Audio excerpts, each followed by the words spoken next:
The NASA astronauts aren't nervous about their next trip to space. They've been flying for almost 2 decades, and they've served as military pilots before that. Together, they've spent nearly 1,400 hours in orbit above Earth. But this time, something will be different. They'll be wearing advanced SpaceX suits. Be sure to watch till the end to find out why the new SpaceX suits are genius. The futuristic flight suits worn by Doug Hurley and Bob Behnken during Saturday's successful training launch ahead of the company's in-flight abort test looks a world away from the bulky orange shuttle flight suits worn when astronauts last launched from Florida's Kennedy Space Center. The SpaceX suit is sleek white with gray accents and a white helmet complete with a large, tinted face shield, kind of like something you might see Daft Punk rocking. This SpaceX suit is significantly different from the suit we wore on the shuttle.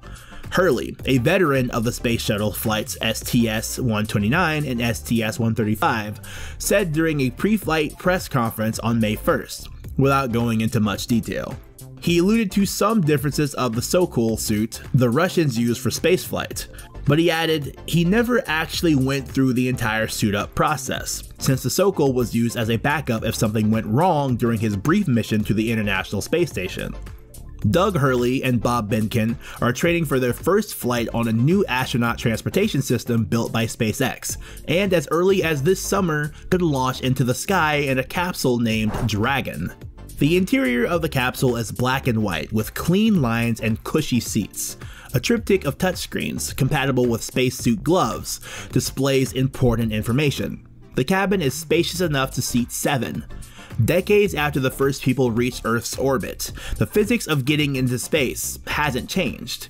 Neither have the dangers, but the aesthetics have. On the training side, Behnken said in a separate pre-flight video interview on May 2nd, the SpaceX spacesuit has one big advantage. A high enough fidelity from a training perspective that we can, both Doug and I, can sit in a capsule, we can put on suits, and we can go through a situation or a scenario where the suits are going to inflate.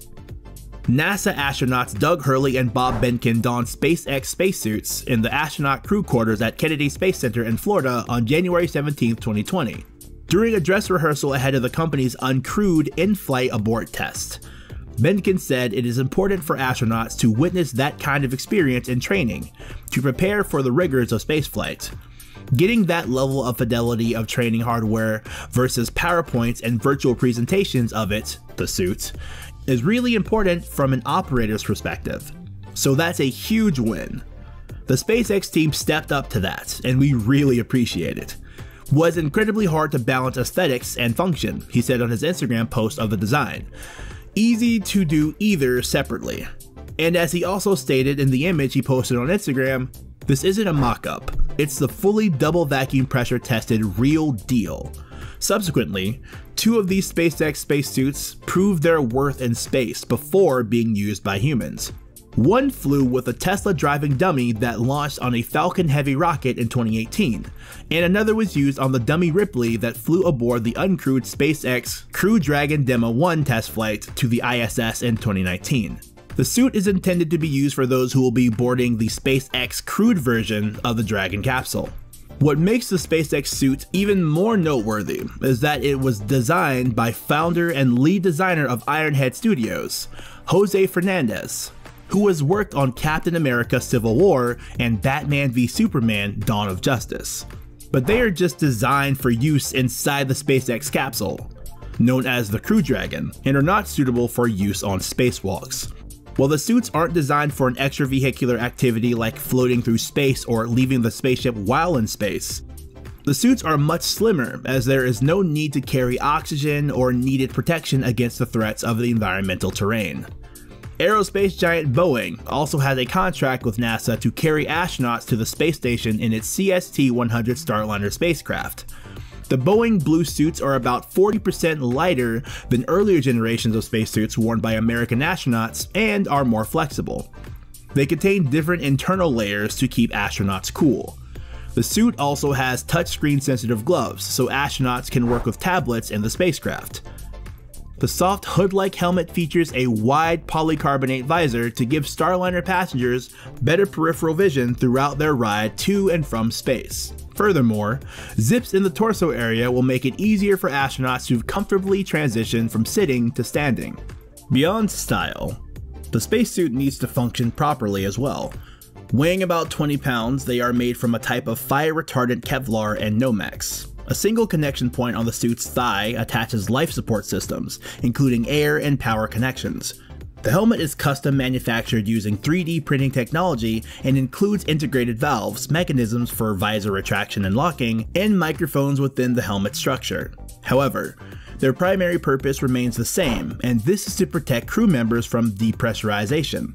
The protection against depressurization would be similar to the ACES suit, which had an emergency breathing system and the ability to fully pressurize if the cabin suddenly lost oxygen. The suits also ensure astronauts have sufficient oxygen and regulate their temperature. A communications link and breathable air are provided via a single umbilical cable in the seat that plugs into the suit. The Starman suits, as they've been called, are all in one piece and customized for the astronaut. In October 2019, NASA shared a close-up look at 2 next-generation suits for the agency's Artemis program. Under this effort, NASA will seek to return astronauts to the moon by 2024 using the agency's Orion spacecraft. One of the suits is called the Orion Crew Survival System and is comparable to the suits used by SpaceX and Boeing. It recalls the so-called pumpkin suits used by space shuttle astronauts, but is more lightweight. The other suit, called the Exploration Extravehicular Mobility Unit (XEMU) suit, is designed to be worn on the surface of the moon. It is much bulkier than the pressure suits designed to be worn inside spacecraft. This is because it needs to protect the wearer from temperature extremes outside the walls of the spacecraft. It is also designed to provide some shielding against micrometeorites and other small particles of space debris. In these respects, it is similar to suits previously used for spacewalking at the International Space Station, ISS. There are 2 suits used for spacewalking at the ISS. One is the Russian Orlan type, which was used first in December 1977. The Orlan is a one-piece spacesuit. The backpack opens like a fridge door, allowing the spacewalker to climb inside. NASA's extravehicular mobility suit was introduced in 1981 and is the other suit used at the space station. Unlike the Orlan, the EMU comes in separate pieces with a bottom and a top half. The semi-rigid suit provides around 8.5 hours of life support for its wearer outside in the vacuum of space. Astronauts traveling to the ISS train with both suits. The suit worn by Apollo astronauts on the moon was also called the EMU, though it is different from the modern design. It was the result of years of development. Spacesuits have come a long way since the first spacewalk by the late cosmonaut Alexei Leonov in March 1964. Leonov's suit inflated after he stepped out into the vacuum so that his hands came out of his gloves. Only by bleeding air out of the suit, which put the cosmonaut at risk of the bends, was he able to get back inside the spacecraft. However, don't count on SpaceX's suit for spacewalks. For the foreseeable future, astronauts will continue to use the shuttle-era extravehicular mobility unit, which is designed to work for 8 to 10 hours or so for microgravity activities in full vacuum, while protecting against radiation. NASA is working on more advanced spacesuits optimized for the lunar surface for the agency's forthcoming Artemis program that aims to land astronauts on the moon by 2024. If all goes to plan, the agency will test those moon spacesuits aboard ISS in 2023. SpaceX's suits are also distinct from those that astronauts will use for the other commercial crew vehicle, Boeing's Starliner. Tests are ongoing to prepare that vehicle for human flights. And the astronauts' flying missions will don a blue spacesuit with features such as touchscreen sensitive gloves and more advanced materials. In contrast to the new spacesuits, NASA has also gone retro with its older worm logo that graced the side of the Dragon's first stage.